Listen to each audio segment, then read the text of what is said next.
बिस्मिल्लाहिर्रहमानिर्रहीम। अच्छा भाई, हमने अपनी लास्ट क्लास में बड़ी मुश्किल से एम्फेसिस ऑफ मैटर ख़त्म किया था और हमने कहा था कि भाई हम एम्फेसिस ऑफ मैटर किस सिचुएशन में देंगे उसका हल्का फुल्का तस्करा किया था और हल्के फुल्के के साथ हम कहीं और ही निकल गए थे। हमने कहा कि भाई हर एक चौरंगी से लिंक कर लो कि ये होगा तो ये होगा, ये होगा तो ये होगा। फिर हमने ये सीखा, हाँ पहाड़ पे भी ब्रांच खोली थी। खैर, फिर हमने ये देखा था कि यार समरी क्या थी उसकी। समरी ये थी कि आप एम्फेसिस ऑफ मैटर पैराग्राफ तब देंगे जब आपको ये लगे कि वो यूजर्स की फाइनेंशियल स्टेटमेंट्स की अंडरस्टैंडिंग के लिए फंडामेंटल है और वो मैटर एडिक्वेटली एफएस में डिस्क्लोज है। ये बात थी उसके अंदर। खैर, फिर उसने ये भी लिखा था आगे इसके साथ साथ ये मेक श्योर कर लेना कि आप उसको एम्फेसिस ऑफ मैटर तब बना सकते हैं, फोकस होकर सुनना, आप उसको एम्फेसिस ऑफ मैटर तब बना सकते हैं जब आप ये कहें कि उस मैटर की वजह से मॉडिफिकेशन होनी नहीं चाहिए।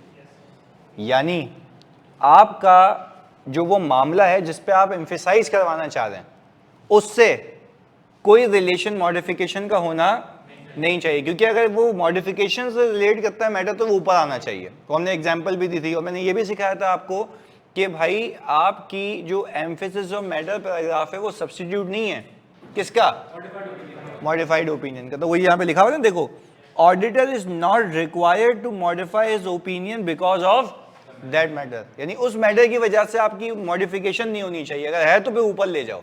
हमने मल्टीपल एग्जांपल्स भी देखी थी कि भाई वो कह रहा था हमें कि यार जो ये गोइंग कंसर्न का डिस्क्लोजर है या नॉन गोइंग कंसर्न पे बनाने का डिस्क्लोजर मैं नहीं दे रहा, तो मैं काम करो इसको एम्फेसाइज करा दो।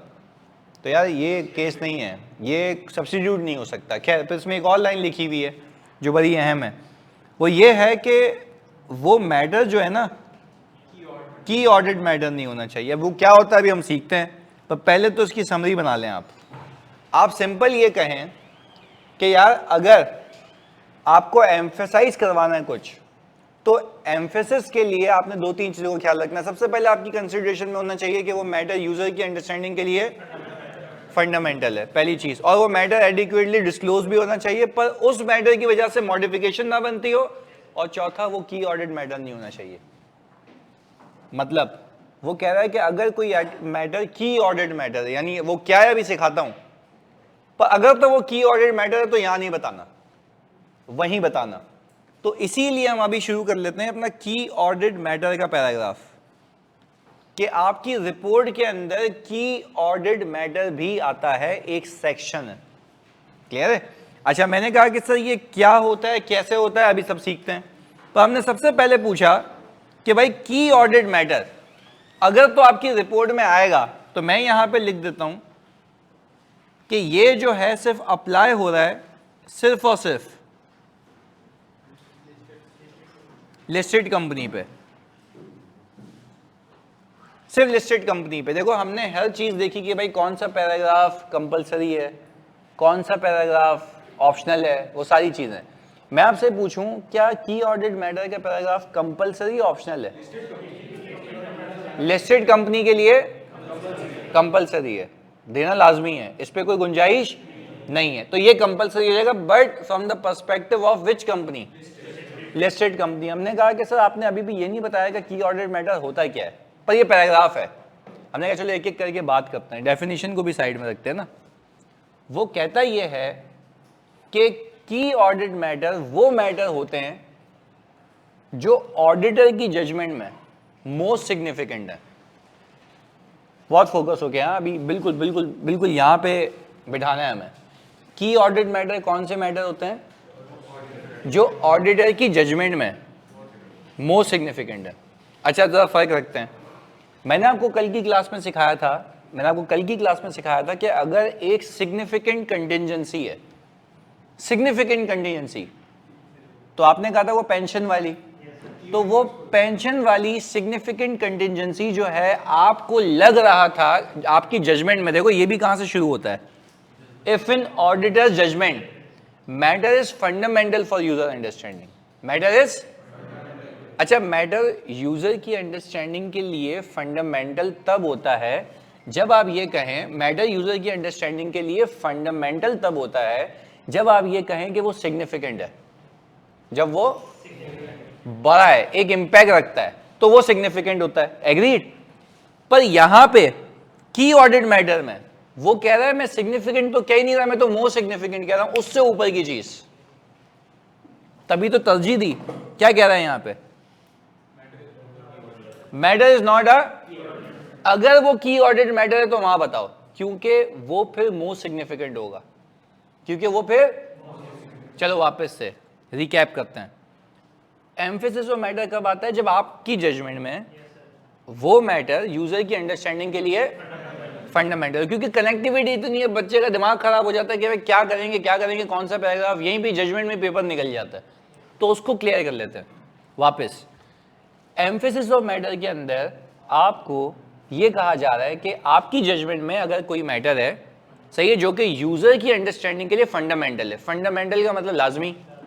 अच्छा, लाजमी है, वो क्यों लाजमी होगा? क्योंकि वो सिग्निफिकेंट होगा, एग्रीड। अच्छा, पर नीचे लिख के दे रहा है कि वो एम्फेसिस ऑफ मैटर में नहीं बताना अगर वो की ऑर्डर्ड मैटर है। हम चले गए की ऑर्डर्ड मैटर पे, हमने कहा उसकी डेफिनेशन क्या है? वो बोल रहा है अगर ये वो मैटर होते हैं जो ऑडिटर की जजमेंट में, ऊपर भी जजमेंट है नीचे भी जजमेंट है, की ऑर्डर्ड मैटर में भी जजमेंट है, पर वो बोल रहा है यहां पे वो मैटर आएंगे जो कि मोस्ट सिग्निफिकेंट है। कौन से? Most significant. ऊपर क्या है? सिर्फ सिग्निफिकेंट। नीचे क्या है? यानी अगर आपको एग्जाम में मैं ये कहूं, प्लीज सुनिएगा, फॉर एग्जांपल अभी ये बताई ना मैंने आपको कि अगर एक कंटिंजेंसी चल रही है, यही पेंशन वाली, अब इस पेंशन की कंटिंजेंसी पे मैंने अपनी टीम के 3 मैनेजर्स लगा दिए, 2 सुपरवाइजर लगा दिए, 1 असिस्टेंट मैनेजर लगा दिया और सीनियर्स की टीम भी लगा दी। इतना सिग्निफिकेंट मैटर है कि इसको केटर करने के लिए इतना एक्सपीरियंस स्टाफ चाहिए। क्या मेरा टाइम ज्यादा लगा? क्या मेरी रिसोर्स ज्यादा लगी? क्यों? क्योंकि रिस्क ज्यादा है। अच्छा, रिस्क ज्यादा है तो मुझे लगता है इन सारी चीजों को सोच के कि ये मैटर सिग्निफिकेंट है या मोस्ट सिग्निफिकेंट है? मोस्ट सिग्निफिकेंट है। अच्छा, मैंने एक रिसोर्स लगाई और मैंने कहा भाई ये देख लियो यार, ये केस कंटिजेंसी अपने हिसाब से लॉयर को हायर कर ले, उससे ओपिनियन लेके दे दे। सिग्निफिकेंट है, तभी किया, लॉयर भी हायर किया, पर मोस्ट सिग्निफिकेंट नहीं है। ये बीच की एक लाइन है अंडरस्टैंडिंग की कि यार आप जब ऑडिट करने लगे ना, अच्छा फिर वो बताता भी, ये पूरा चैप्टर है, की ऑडिट मैटर का पूरा चैप्टर है, मैं उसकी कुछ कुछ बातें बता रहा हूं ना ताकि वो कुछ कुछ बातें कंटेंट में क्लियर हो जाएं। अगेन आपको स्टैंडर्ड ये कह रहा है आप की ऑडिट मैटर पैराग्राफ कब देंगे? उसने बोला पहले तो लिस्टेड कंपनी होनी चाहिए। हमने कहा एग्रीड, मान लिया लिस्टेड कंपनी होनी चाहिए। फिर हमने कहा भाई की ऑडिट मैटर लिस्टेड कंपनी में देंगे, ये नहीं बताओ, ये बताओ कब देंगे, कब देंगे, क्या होगा? उसने बोला भाई यहां पे वो वाले मैटर बयान किए जाएंगे जो कि मोस्ट सिग्निफिकेंट हो, जो कि मोस्ट सिग्निफिकेंट हो। मैंने कहा भाई फर्क बताओ सिग्निफिकेंट और मोस्ट सिग्निफिकेंट में। उसने कहा मोस्ट सिग्निफिकेंट मैटर वो वाले मैटर होते हैं जो आपका ज्यादा टाइम खाएं, जिसपे रिस्क ज्यादा हो, जिसमें अनसर्टेनिटीज बड़ी हो, जिसमें एक्सपर्ट इन्वॉल्व हुआ हो। ये सारे मैटर्स इस बात की निशानदेही होंगे कि वो मैटर सिग्निफिकेंट नहीं है, मोस्ट सिग्निफिकेंट है। मैंने कहा मुझे एक बात बताया ना यार, मुझे एक बात बताया, अगर आपने डिसाइड किया पेंशन वाले केस को, जो मैंने कल एग्जांपल दी थी, मैंने अभी बताया ना पेंशन वाले केस की एग्जांपल दी ना, मैंने कहा पेंशन वाले केस की अगर मैं एग्जांपल लेके चलूं और मैंने इतना काम किया, सिग्निफिकेंट ऑडिटर अटेंशन भी उस पर लगी, टाइम भी ज्यादा लगा, ये सारे फैक्टर्स को अगर मैं एक जगह रखूं तो क्या मैं इसको एम्फेसिस ऑफ मैटर में बताऊंगा या की ऑडिट मैटर में? क्योंकि तुम कह रहे हो, मैं मना नहीं कर रहा कि वो सिग्निफिकेंट नहीं है, पर मैं कह रहा हूं मोस्ट सिग्निफिकेंट है। इसको यूं भी सोच सकते हैं हम, क्या हर मोस्ट सिग्निफिकेंट मैटर सिग्निफिकेंट होगा? पर हर सिग्निफिकेंट मैटर मोस्ट सिग्निफिकेंट नहीं हो सकता। भाई इस बात को याद रखना। मैंने कहा इसको थोड़ा सा और बताया ना, और बताया ना सर कि और कैसे हम ढूंढ सकते हैं कि ये मोस्ट सिग्निफिकेंट। उसने बोला एक काम करो, तुम जब पूरा साल ऑडिट करते हो ना, पूरे साल का ऑडिट करते हो, तो पूरे साल के ऑडिट में तुम्हें रिस्क असेस करते हुए ना कुछ चीजें नजर आती हैं, कुछ चीजें नजर आती हैं और बहुत रिस्की चीजें होती हैं। अच्छा, अगर बहुत रिस्की चीज है, वो एडिक्वेटली एफएस में डिस्क्लोज हुई हुई है, तुम्हारे लिए मटेरियल है, तुम चाहो तो ईएम दे दो, पर शर्त क्या है? कैम नहीं होना चाहिए। कैम क्या होगा? Most significant. एग्री? कैम क्या होगा? Most significant. Sir if simply से कि इफ मैटर इज सिग्निफिकेंट हो तो ईएम देंगे, मोस्ट सिग्निफिकेंट हो for user understanding, for user understanding मैंने नहीं कहा, गलत, मैंने ये अल्फाज ही यूज नहीं किए। क्या मैंने की ऑडिट मैटर में ये कहा है कि यूजर अंडरस्टैंडिंग मैंने ऐसा बिल्कुल भी नहीं कहा, ये बिल्कुल फजूल बात है, ये अपने दिमाग से फतून निकालो। ऑडिट में ना बड़ी बारीकियां हैं, आपको मैंने ये कहा ही नहीं यूजर अंडरस्टैंडिंग। यूजर अंडरस्टैंडिंग और एफएस कहाँ आती है? ईओएम में, एम्फेसिस ऑफ मैटर में। अभी हम क्या सीख रहे हैं? की ऑडिट मैटर। क्योंकि उसमें एक लाइन लिखी हुई है, कि आप एम्फेसिस ऑफ मैटर नहीं देंगे, क्योंकि देखो यहां पे लिखा हुआ है प्रोवाइडेड दैट, कि वो कैम ना हो, की ऑडिट मैटर ना हो। तो हमने कहा पहले की ऑडिट मैटर समझ लो क्या होता है। वो बोल रहा है की ऑडिट मैटर और एम्फेसिस ऑफ मैटर में एक फर्क है, दोनों मैटर ही है ना, फर्क सिर्फ सिग्निफिकेंट और मोस्ट सिग्निफिकेंट का है। मैंने कहा मोस्ट सिग्निफिकेंट कब होगा? मोस्ट सिग्निफिकेंट कब होगा? उसने बोला मोस्ट सिग्निफिकेंट कब होगा? जब आपकी अंडरस्टैंडिंग के हिसाब से उस पे ऑडिटर का अटेंशन बहुत ज्यादा लगा हो, वहां पे रिस्क ज्यादा हो, तो वो कहलाएगा आपका की ऑडिट मैटर। ऐसा ही है। तो ये ऑडिटर के पर्सपेक्टिव से है, एग्रीड? चलिए अब आगे सुने। हमने कहा वापस से सर डेफिनेशन बताएं की ऑडिट मैटर है क्या। देखो मैंने यहां पे लिखी, वो कह रहा है key audit matters are those matters which in the were of the in audit of current period। मैंने कहा ये बताओ ना, ये सेलेक्ट कैसे करूं, मैं पहुंचूं कैसे यहां तक। मैंने कहा आओ पूछते हैं, अलग अलग एग्जाम्पल देते हैं, आ जाओ। हमने कहा मुझे एक बात बताओ, अगर मैं एक एक करके सोचना शुरू करूं, कल की एग्जाम्पल्स को कनेक्ट करते हैं ना, ताकि हम एक एक करके जॉट डाउन करते रहें। आपको लास्ट क्लास में मैंने ये सिखाया था कि आपने कैपिटल एडिक्वेसी रेशियो मेंटेन करना था, 15% मेंटेन करना था, सही है? ये आ गया हिसाब किताब। अच्छा, तुम लोग मुझे जवाब देना, कैपिटल एडिक्वेसी रेशियो अगर आपको 15% का मेंटेन करना था, वो आ चुका था 6% पे, एग्रीड? चलें, वेरी गुड, समझ आती है बात। वो आ चुका 6% पे। भाई मैनेजमेंट ने प्लान बनाया, एसबीपी से बात की, सब हो गया, सही है जी। हमने कहा वो कंपनी गोइंग कंसर्न है, बिल्कुल है, पर एक अनसर्टेनिटी छुपी हुई है। हमने कौन से पैरा में बताया था? क्योंकि वो उससे पर्टेन करता है, तो यहां नहीं आएगा, एग्रीड? हमने वहां बता दिया, ओके। हमने कहा कि सर अगर यही हिसाब किताब में ये देखूं बैंक के अंदर, कि बैंक के अंदर आते हैं एडवांसेस जो हम लोन देते हैं, क्या लोन हम एक लोगों को देते हैं या हजारों को? यानी हम कहते हैं मिलियन ऑफ लोगों को लोन देते हैं। अच्छा, इस एडवांसेस के ऊपर जो मैं मिलियन ऑफ पीपल को लोन देता हूं, सही है, तो इसके ऊपर क्या प्रोविजनिंग का जो रिस्क है, क्या वो सिग्निफिकेंट है, मोस्ट सिग्निफिकेंट है या इनसिग्निफिकेंट है?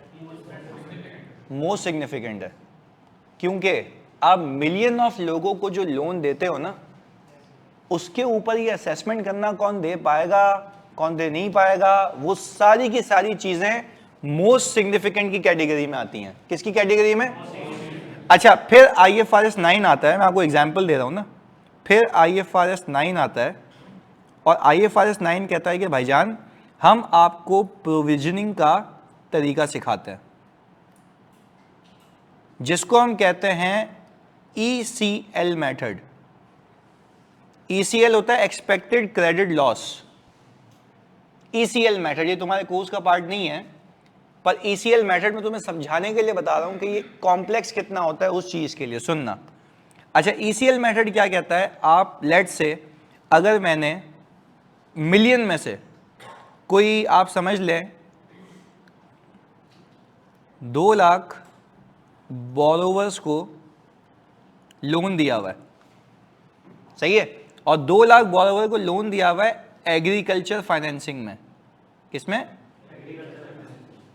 एग्रीकल्चर फाइनेंसिंग में। तो वो कहता ये है भाईजान, सुनना, कहता ये है कि एग्रीकल्चर फाइनेंसिंग के अंदर आपको अगर प्रोविजनिंग करनी है ना, आपने बचपन में क्या सीखा है? 5% ऑफ क्लोजिंग बैलेंस, कि लोन जो फंस गया, कंपनी की पॉलिसी है 5% बुक कर लो। अब ऐसा नहीं है, बैंक्स के अंदर प्रोविजनिंग की दुनिया ही अलग है। वो कैसे होती है बताता हूं। वो सबसे पहले कहता है कि डे पास ड्यू निकालें, DPD डेज पूरा लिखते हैं, days past due, DPD days निकालें। मैंने कहा DPD डेज क्या होते हैं? लेट से उसकी लोन की ड्यू डेट थी 30 जनवरी, उसने पे नहीं किया और आज आ गई 30 जून, तो कितने महीने हो चुके हैं? 5 महीने हो चुके हैं, 5 महीने हो चुके हैं और ये क्या है? आउटस्टैंडिंग है। ये तो मैं करता हूं तो मुझे पता है ना, इसलिए क्योंकि इसके तो हम मिलियन रुपीज चार्ज करते हैं सिर्फ ये निकाल के देने के लिए। सुनना अभी, फोकस समझना इस बात पे है क्या। हमने कहा 30 जनवरी को उसकी ड्यू डेट थी, 30 जून आ चुका है, उसने पे नहीं किया। ये एक बॉरोवर है आउट ऑफ 200,000, आउट ऑफ 200,000। मैंने कहा इसका करना क्या है ये बताया ना सर, इधर उधर नहीं करें। मैंने कहा अभी बताते हैं क्या करते हैं। हम निकालते हैं परसेंटेज ऑफ प्रोबेबिलिटी डिफॉल्ट। क्या निकालते हैं? Percentage of probability default. हम पता है क्या करते हैं, सुनना, हम करते ये हैं कि ये मिस्टर ए है ना, एक ही बंदे की बात कर रहा हूं। जनवरी में ये आ रहा था नॉट येट ड्यू में, जनवरी में तो नॉट येट ड्यू में होगा ना। ड्यू कब से होगा? अच्छा, हमने कहा फेब में ये 30 डेज होगा, ऐसा ही है। मार्च में तो ये हो गया 60 डेज, ऐसा ही है। फिर ये अप्रैल में 90 डेज हो गया, और फिर मई में कितना? 120 डेज। अच्छा, ये तो ब्रैकेट बनता जा रहा है। ये क्या बनता जा रहा है? ब्रैकेट बनता जा रहा है। पता है मुझे प्लीज सुनना, ये पूरी कहानी तुम्हें समझाने सिर्फ इसलिए क्योंकि तुम्हें तमीज आए कि मोस्ट सिग्निफिकेंट और सिग्निफिकेंट में फर्क क्या है। सिर्फ ये सिखाने के लिए तो नहीं लंबी कर रहा हूं, ताकि क्लैरिटी के साथ तुम निकल जाओ यहां से। सुनना, मुझे एक बात बताएं कि सर ये तो डेज निकल गया ना, ये जो तुम 30 दिन, 60 दिन, 90 दिन, 120 दिन देख रहे हो ना, ये है days past due, DPD days. क्या कहलाते हैं? डीपीडी डेज का मतलब है डेज, यानी इसको ड्यू हुए वे कितना टाइम हो चुका है। पहले बताओ, यहां तक बात क्लियर है? पक्की बात है? मतलब प्लीज इसके आगे पीछे नहीं सोचना। लोन सिक्योरिटी लेता नहीं, ये बिल्कुल होशियारी मुझे नहीं मांगती है। पहले बताओ डेज पास ड्यू क्लियर है? ओके, बिल्कुल अपना दिमाग नहीं चलाओ, है नहीं, इधर फोकस के साथ। डेज पास ड्यू आ गया। अब वो कहता है आप 2020 से लेके, नहीं, जब आप ये लेट से 31 दिसंबर मेरा ईयर एंड है, तो वो कहता है आप हिस्ट्री निकालें अपने कौन से फाइनेंसिंग की, एग्री फाइनेंसिंग की, कि एग्रीकल्चर फाइनेंस में ऐसे कितने बोरोवर्स हैं, ऐसे कितने बोरोवर्स हैं जो कि 30 दिन आउटस्टैंडिंग है फेब में। तो मैंने कहा प्लीज सुनना, ये मैं तुम्हें प्रोबेबिलिटी बनाना सिखा रहा हूं। उसने कहा कि भाई यहां पे 150 कितने दिन आउटस्टैंडिंग है? अच्छा, फिर वो कह रहा है प्लीज सुनना, पूरे साल की बात चल रही है। फिर वो कह रहा है कि यार 60 दिनों में कितने गए? उसने बोला कि भाई यहां पे हमारे चले गए कोई अज्यूमिंग 140। फिर उसने कहा यहां कितने चले गए? उसने बोला 130। और उसने कहा 120 में कितने चले गए? उसने बोला भाई 110। अच्छा, ऐसे कर करके ना, ऐसे कर करके हम यहां पे पूरे ना एक प्रोबेबिलिटी की परसेंटेज बनाते हैं। यानी फॉर एग्जांपल मैं यहां पे टोटल करूंगा, यहां पे महीने लिखे हुए होते हैं, जैसे यहां पे लिखा हुआ है ना ऊपर 30 दिन, 60 दिन, 90 दिन, 120 दिन, यहां पे उसका महीने लिखा है। जनवरी से अगर मैं कंपेयर करूं, फेब से कंपेयर करूं, तो ये सबका टोटल आ जाएगा। इसके टोटल को मैं इससे डिवाइड करूंगा तो मुझे पता लगेगा कि मेरे नॉट येट ड्यू से आगे कितने गए। एक परसेंटेज डिफॉल्ट प्रोबेबिलिटी आ जाएगी। यानी फॉर एग्जांपल 100 अगर नॉट येट ड्यू में थे अज्यूमिंग, और 40 आगे जा रहे हैं, तो क्या 40% डिफॉल्ट प्रोबेबिलिटी आती है? ऐसा है। पर क्या ये मैं हवाओं में बात कर रहा हूं या किसी मॉडल पे? ये मॉडल है। इस मॉडल को हम कहते हैं डेज पास ड्यू मॉडल। ये मॉडल बनाया। अच्छा, क्या प्रोविजन निकाल लिया या उसका अभी सिर्फ परसेंटेज और प्रोबेबिलिटी निकाल रहा हूं? अच्छा, इसको हम कहते हैं डिफॉल्ट प्रोबेबिलिटी। क्या कहते हैं? अच्छा, डिफॉल्ट प्रोबेबिलिटी। अब क्यों निकाल रहा हूं, जरा बात समझना। ये डिफॉल्ट प्रोबेबिलिटी निकल जाएगी, ये डिफॉल्ट प्रोबेबिलिटी निकल जाएगी। ये आपको ये बताएगी डिफॉल्ट प्रोबेबिलिटी कि अगर मैं आज खड़ा हूं नॉट येट ड्यू में, प्लीज सुनना, अगर आज मैं खड़ा हूं कौन से में? नॉट येट ड्यू में। अब मैं कह रहा हूं लेट से मेरे पास कोई 100 बोरोवर्स हैं, सही है जी, जो कि कहां मौजूद हैं? नॉट येट ड्यू में। उनकी अमाउंट आ रही है कोई 100 मिलियन की। तो पता है स्टैंडर्ड आपको क्या कह रहा है, इस 100 मिलियन पे भी प्रोविजन बुक करो, क्योंकि ये भी तो पैसे फंसे हुए हैं ना, हाँ या नहीं? क्या इसके बैड डेट होने का वेट करोगे या एंटिसिपेटेड बैड डेट बुक करोगे? अच्छा, एंटिसिपेटेड बैड डेट ना वैसे बुक नहीं होता कि 5% इस पे चिपका दिया।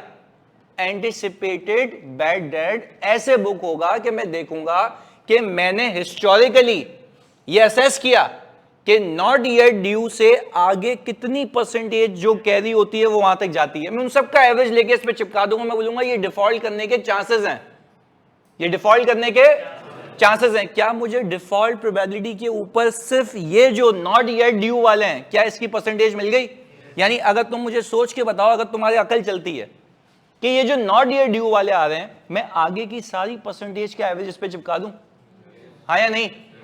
अच्छा चलो एक और बात, जितने लोग 30 दिन में खड़े हुए हैं कि जिनको आउटस्टैंडिंग कितने हो चुके हैं 30 दिन, तो उसके ऊपर प्रोबेबिलिटी पिछले वाली की या उससे आगे वाली? अच्छा, जो 60 दिनों में खड़े हुए हैं, क्या ये अपने हिसाब से कर रहा हूं या डेटा के बेस पे? डेटा के बेस पे, इस बात को मानते हो? अच्छा, क्या ये ट्रू रिफ्लेक्शन है? सर बिल्कुल ट्रू रिफ्लेक्शन है, आपकी हिस्ट्री बता रही है कि आपके बोरोवर ऐसे बिहेव करते हैं। अच्छा, मैनेजमेंट आपको कह रही है नहीं भाई ऐसे बिहेव नहीं हुआ, आगे सही हो जाएगा। मैंने कहा तब की तब देखेंगे, अभी आपको अपने हिस्टोरिकल पैटर्न्स के हिसाब से प्रोविजन बुक करना चाहिए। अब एक बात समझिएगा, सर मतलब 40% सब मंथ पर जो 150 और बाकी अमाउंट आ रही है उस पर 40% लगना है। देखो हम तो यही कह रहे हैं ना, आप अपना दिमाग अभी क्यों चला रहे हैं, मैं आपको सिर्फ क्या कह रहा हूं, आप इस मॉडल की कॉम्प्लेक्सिटी समझ रहे हैं? ये उन मिलियन ऑफ कस्टमर्स में से सिर्फ वो वाले प्रोडक्ट है जिसको मैंने एग्रीकल्चर के लिए लोन दिया हुआ है। अच्छा, मैंने क्या हजारों लोगों को लोन दिया हुआ है? यस, मिलियंस को दिया हुआ है। मैंने एग्रीकल्चर का प्रोडक्ट उठा लिया। IFRS 9 कह रहा है प्रोडक्ट वाइज देखो कि वो लोग कैसे बिहेव करते हैं, वो लोग। अच्छा, अगर मैंने अपने इलाके में किसी किराने वालों को लोन दिया हुआ है जो किराने की दुकान चलाते हैं, तो मैं सारे बोरोवर्स के पैटर्न को, क्योंकि वो सब एक जैसा बिहेव करेंगे, ऐसा है? अच्छा, हमने क्या किया, क्लासिफिकेशन बना दी। क्या मैंने प्रोविजन की अमाउंट ऐसे ही चिपका दी या पहले डिफॉल्ट प्रोबेबिलिटी निकाली? अच्छा, ऑडिट का भी इससे ताल्लुक इसलिए क्योंकि मैं तुम्हें कॉम्प्लेक्सिटी, ऑडिटर की अटेंशन सिखाना चाह रहा हूं, हाई रिस्क निकाल के सिखाना चाह रहा हूं, ये सारी चीजें आगे सुनना एक एक करके। फिर हुआ क्या, हमने क्या किया, एक फैसिलिटी उठाई, कौन सी? Agriculture financing. एग्रीकल्चर फाइनेंसिंग में हमने क्या देखा, नॉट येट ड्यू वाले 30 दिन में कितने चले गए, नंबर ऑफ बोरोवर्स, क्या 30 दिन से आगे कितने गए, उससे आगे गए, उससे आगे गए, उससे आगे गए, उससे आगे गए। ये डेटा एक साल का नहीं हो तो पिछले 4 सालों को एनालाइज करता हूं। जब 4 सालों को एनालाइज करूंगा, क्या मुझे एक वेटेड एवरेज डिफॉल्ट प्रोबेबिलिटी मिल जाएगी? क्या ये मैं अपने हिसाब से कह रहा हूं या डेटा कह रहा है? अब मेरी बात को फोकस होकर सुनना जो मैं कहने लगा हूं। ये जो डेटा मुझे कह रहा है ना कि ये डिफॉल्ट प्रोबेबिलिटी हो सकती है, यहां पे मैनेजमेंट ना यूं गेम कर सकती है अपने डेटा को चेंज करके, अपने डेटा को। तो ये जो मैं तुम्हें सिखा रहा हूं ना कि 150 से यहां गए, पहले तो मैं बीइंग एन ऑडिटर इस डेटा की ऑथेंटिसिटी को चेक करता हूं कि जहां से डेटा निकला है कि ये जो नंबर ऑफ बोरोवर्स कह रहा है कि यहां पे 150 आने चाहिए, 140 आने चाहिए, तो इसका भी ऑडिट करना है पहले। परसेंटेज तो बाद में आएगी। अच्छा, अब जब मैं रिव्यू करता हूं ना, क्योंकि मुझे एज अ रिव्यूअर भी रखा जाता है, मैं दुबई की फाइल्स देखता हूं, सारी चीजें, मैंने सबसे पहले चैलेंज किया, उस दिन ना पूरा मुझे लिख के दिया हुआ कि we have checked that the DPD days are this or and percentage calculation and then we have multiplied this on the number of borrowers। मैंने कहा भाई ये चाहिए नहीं, पहले बता ये कैसे देगा, 150 140 तो कितनी है? अब यानी फॉर एग्जांपल मैं उस दिन की रिपोर्ट निकलवाऊंगा और देखूंगा उस दिन के ऊपर नॉट येट ड्यू में कितने नंबर ऑफ बोरोवर आ रहे थे, समझ आ रहा है? फिर मैं देखूंगा कि इसी कैटेगरी में फरवरी के महीने में, कौन से महीने में, कितने ऐसे बोरोवर आ रहे थे जो कि 30 दिन आउटस्टैंडिंग थे, कितने आ रहे हैं 150। फिर मैं मार्च की रिपोर्ट निकालूंगा, फिर मैं देखूंगा कितने ऐसे बोरोवर आ रहे हैं जिनकी ड्यू कितनी है। भाई ये तो पूरा ऑडिट है। मुझे सिर्फ इतना बता दो, does this require your significant attention? क्योंकि यहां पे हाई एस्टिमेट्स हैं, हाँ या नहीं, जजमेंट्स हैं, पक्की बात है। अच्छा, अगर यहां पे मैं एस्टिमेट्स को और जजमेंट्स को अपने हिसाब से हल्का सा चेंज कर दूं, क्या प्रोविजन चेंज हो जाएगा? बेवकूफ हो जाएगी, मैनेजमेंट बेवकूफ बना देगी। अच्छा बात सुनो, मैं नाम नहीं लूंगा, खैर अभी हमने फ्रॉड पकड़ा था इसी पे ही, IFRS 9 पे। बैंक ने क्या किया, बैंक ने किया ये, इस पूरे मॉडल में छेड़खानी कर दी। पिछला ऑडिटर कोई और था, ये हमने आके पकड़ा। सुनना, पिछला ऑडिटर कोई और था। इस मॉडल की असेसमेंट ना इतनी आसान नहीं, आपको बड़ी ग्रिप होनी चाहिए IFRS 9 के ऊपर। ये तो मैंने तुम्हें एक बेसिक स्ट्रक्चर बताया है, तो इंशाल्लाह तुम जब जाओगे भी ना तुम फर्म में, तो तुम्हें ये चीज़ देख के समझ आ जाएगी, यार सर ने बताया था डे पार्ट ड्यू निकलते हैं, इस पे लगता है। तो खैर आगे सुनो, हुआ ये कि मैनेजमेंट ने इसमें अजम्पशंस में पता है क्या किया, जो आगे जा रहे हैं ना लोग, उसको कम कर दिया। तो पीरियोडिक डिफॉल्ट प्रोबेबिलिटी हो गई, परसेंटेज लगी, प्रोविजन पिछले साल का 6 बिलियन का प्रोविजन 1 बिलियन पे आके रुक गया। रिवर्सल कितने का? 5 बिलियन का प्रोविजन, 5 बिलियन का प्रोविजन रिवर्सल, इनकम आ गई, प्रॉफिट्स ऊपर। CFO ने कहा, CEO ने कहा, this is our performance, this is our performance. Bonus ले गए 10 times of salary, 10 times of salary. इसको हम कहते हैं फ्रॉड्यूलेंट फाइनेंशियल रिपोर्टिंग। क्या कहते हैं? देखो, जब तक ये बताऊंगा नहीं तो सिखाऊंगा कैसे कि भाई ये पूरा मॉडल। मुझे पता था, मैं अगर ये बोलता कॉम्प्लेक्स है, मैं नहीं सिखाता बच्चों को, पर समझ आ गई ना कहानी कि परसेंटेज कैसे निकलती है, कैसे जाती है आगे। तो सुनना, 10 टाइम्स ऑफ सैलरी वो बोनस ले गए। अच्छा, बोनस लेके शार्ट भी होगा, इस्तीफा भी दे दिया। अब सुनना, मैंने स्टैंडर्ड्स को तमीज से पढ़ा है। आपको ऑडिटिंग स्टैंडर्ड्स ये कहते हैं कि जब आप किसी इदारे को ऑडिट करने जाएं तो देखें क्या उसकी सीनियर मैनेजमेंट रिसेंटली तो चेंज नहीं हुई है। लोग उसको ना बड़ा लाइट लेते हैं, मैंने उसको सीरियस लिया। जब सीनियर मैनेजमेंट चेंज होती है ना, तो उसमें एक खदशा होता है कि वो गेम करके भागी है। ये आपकी जो रिफ्रेशर वाले बच्चे ना, उनको भी ये बात इस लेवल तक की नहीं पता होगी कि फ्रॉड रिस्क फैक्टर में लिखा हुआ है, ये लिखा हुआ है ना सीनियर मैनेजमेंट का चेंज होना, तो वो यहाँ से कोलैबोरेट होता। अब नहीं पता होता बच्चे को, तो वो क्या लिखेगा एग्जाम में यार, नहीं समझ आती उसको बात। उसको बता दिया गया भाई सीनियर मैनेजमेंट चेंज हो गई, फ्रॉड रिस्क फैक्टर। भाई क्यों है ये भी तो बताओ ना। वो गेम करके भागी होगी, उनके पास इख्तियार होते हैं ओवरराइड करने के, कंट्रोल ज्यादा है मैनेजमेंट, तो वो भागी क्यों है फिर? ऐसा क्या हो गया अचानक से इतने लोगों ने रिजाइन दे दिया? तो ये फैक्टर्स होते हैं टू कंसिडर कि क्यों गए। हमने इसको दिमाग में रख लिया। मैंने देखा यार हुआ क्या, मैंने पिछले साल को इस साल से कंपेयर किया, प्रोविजन ड्रास्टिकली चेंज हुआ है, एनालिटिकल प्रोसीजर की है, सही है। और फिर मैंने देखा एट द सेम टाइम उसी अमाउंट का बोनस भी जा रहा है, उससे करीब करीब। मैंने कहा भाई यहाँ गेम है। तो मैंने पहले प्रोविजन के मॉडल मंगवाए, सही है। अच्छा ये क्या कह रहे हैं, बस सर ये डायरेक्टर 3 ईयर्स तक या 1 ईयर तक लायबल नहीं होते। भाईजान 1 मिनट, मैंने आपको डायरेक्टर बोला है, CFO बोला है ना, बोला है नहीं बोला? डायरेक्टर्स के पास तो चीज जाती है, वो बोलता है भाई बोनस अप्रूव कर दो यार। वो बोलेगा सही है यार, परफॉर्मेंस देगी उसने। किस दुनिया में हूँ, बोल क्या रहा हूँ, सुन क्या रहे हो। मैं इसलिए, मुझे 10,000 बार बताने में गुस्सा नहीं आता, गुस्सा तब आता है जब सुनते गलत है। मैं कह क्या रहा हूँ, इंटरप्रेट क्या कर रहा हूँ। डायरेक्टर कहाँ से आ गया बीच में? डायरेक्टर तो गवर्नेंस के लिए बैठा हुआ है ना। मैंने यहाँ पे डायरेक्टर का बोनस था, ये CFO और CEO जो कि प्रिज्यूम डायरेक्टर होता है, सही है ना, प्रिज्यूम्ड होता है ना, चीफ एग्जीक्यूटिव ऑफिसर। किसको किससे मिला रहे हो भाई? कहानी की तुमने मतलब लगा दी, कहां जा रहा था लेके, बिल्कुल एकदम खत्म कर दिया तुमने भाई, हर्ट कर दिया। भाईजान फोकस, इधर कहानी सुना रहा हूं, सिखा रहा हूं, फोकस होके। तू डायरेक्टर कंपनी एक्ट लेके बैठ गया, 3 साल तक लायबल होते हैं। क्या कैजुअल वैकेंसी नहीं होती है? बात करूंगा अभी लॉ पे तुमसे मैं। कैसी बातें कर रहे हो यार, अजीब। प्लीज फोकस यार खराब कर दिया ना। मतलब मैं देख रहा हूँ वो क्या चीज जा रही है, तुमने बोला पहले ये बता दो। इधर प्लीज फोकस, वापस से कंट्रोल इधर। मुझे एक बात बताओ भाई, कहानी मैंने यहाँ तक पहुँचाई थी कि फ्रॉड पकड़ लिया हमने। अच्छा, हमने जब फोकस किया इस चीज़ पे, तो हमने ये कहा भाई मॉडल निकालो ये वाला। मैंने एक एक मॉडल के पैरामीटर, अभी जब मैं इस्लामाबाद गया हुआ था ना, तो मतलब हाई सिक्योरिटी में भी था कि यार मतलब कोई बीच में धमकी वमकी नहीं आ जाए, क्योंकि सबको पता था कि ये कर रहा है, ये गेम लगा हुआ था, मतलब रखा हुआ था पार्लियामेंट एरिया में, सारी चीज़ें, वो सारी चीज़ें चल रही थी अपनी जगह पे, तो इसलिए मैं वहाँ पे बिजी भी था।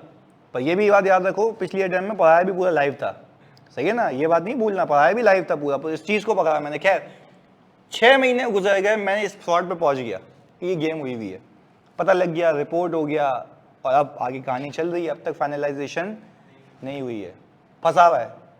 बताया ना 1% कार, तो ये वही थे, सही है, 1% कार। खैर सुने, 1% कार पे ले आया ना, क्यों? अबे जाहिर सी बात है, तुमने इन्फ्लेट किया हुआ अपनी बैलेंस शीट को, वो पोर्टफोलियो बैड है, बैड डेड हो चुका था, इन्होंने किया हुआ। तो तुम्हें पागल थोड़ी ना, IFRS 9 जो अंग्रेजों ने स्टैंडर्ड बनाया है, वो कह रहा है भाई हिस्टोरिकली देखो कैसे बिहेव होता है। उसने सब रिवर्स कर दिया, और वाकई में बैड पोर्टफोलियो था, वो असल में लॉस आना शुरू हो गया। तो आपने फेक इनकम बुक की थी और कंपनी से पैसे भी निकाल लिए, यानी दो नुकसान हो गए, एक तो लोन्स का नुकसान और एक तो कैश का नुकसान, जो कि बोनस जाना ही नहीं चाहिए था। चलो अगेन अगेन अगेन अगेन सारी बातें साइड में रखो यार। कहने का मतलब ये है, does this require significant auditor attention? Because it is a highly complex area, high estimates, high judgments, risk। क्योंकि जहां, अच्छा इसको मैं यूं भी सिखाता हूं, जहां पे हाई एस्टिमेशन अनसर्टेनिटी होती है ना, हाई एस्टिमेशन अनसर्टेनिटी का मतलब ये है कि तुम उसमें कुछ भी छेड़ के ना अपने रिजल्ट्स को चेंज कर सकते हो, तो वहां पे आपका हमेशा ऑडिटर का फोकस ज्यादा रहता है। तो मैंने अभी इसी वापस से इस इंटरनेशनल स्टैंडर्ड्स एंड ऑडिटर से पूछा, भाई मुझे फर्क बताओ ना कि मैं मोस्ट सिग्निफिकेंट और सिग्निफिकेंट में फर्क क्या करूं। उसने मतलब 2-3 चीजें अपने आप से पूछना, क्या पूरे ऑडिट के अंदर तुम्हारा वहां पे अटेंशन या फोकस ज्यादा लगा? यस। क्या वो रिस्क के हिसाब से ज्यादा एरिया था? यस। क्या वहां पे हाई एस्टिमेट्स और जजमेंट्स? अगर ये तीनों चीजों में से कोई एक भी चीज तुम्हें लगती है ना, तो वो वाकई में सिग्निफिकेंट तो होगा ही होगा, साथ साथ मोस्ट सिग्निफिकेंट भी होगा। पहले बताओ, फर्क आइडेंटिफाई करने का क्राइटेरिया तमीज आई? पक्की बात है। चलें जी, ये बात। अब इसको बरक्स करूं उल्टा, PDCL का मैं ऑडिट करता हूं, सही है, या यूफोन का कर लेते हैं, सही है। यूफोन का मैं ऑडिट कर रहा हूं, यूफोन में यूजुअली ना प्रीपेड होता है। नहीं आई बात समझ आ रही है? हाँ जी, इनकम पहले नहीं, ये गलत बात, गलत परफॉर्मेंस ऑब्लिगेशन पे, ये गलत, ये नहीं हिलने दूंगा। ये फायदा है ना अकाउंटिंग और ऑडिट दोनों पे ग्रिप होने का। नहीं, इनकम नहीं, गलत। पहले आप सब्सक्राइब करेंगे, वो प्रीपेड होगा, और फिर जैसे जैसे यूज करोगे वैसे वैसे इनकम होगी। इस पे तो मैं ही नहीं बख्शता उनको, क्या हो गया, ऐसा नहीं हो सकता। इधर अब सुनना मेरी बात फोकस के साथ। अब कहने का मतलब यह है कि भाई जब मैं इसी चीज पे मैं यूफोन का ऑडिट कर रहा हूं, तो वहां पे भी रिसीवेबल्स हैं, वहां पे भी तो ये ECL मॉडल लगेगा ना, पर बड़े कम रिसीवेबल्स हैं। कुछ लोग प्रीपेड वो पोस्टपेड चलाते हैं, क्या मैंने उस पर ECL मॉडल लगाया होगा? नहीं लगाया होगा ना यार। अबे भाई कुछ लोग चलाते हैं ECL, तो तब भी लगेगा ना। अच्छा, does this require my significant audit attention? क्यों? सीधा सीधा हिसाब है यार। कुछ लोग हैं, कुछ ड्यू होगा, नहीं देगा, सामने सामने दिख रहा है यार। Quantum of work, amount of borrowers, estimates, judgements बहुत कम है।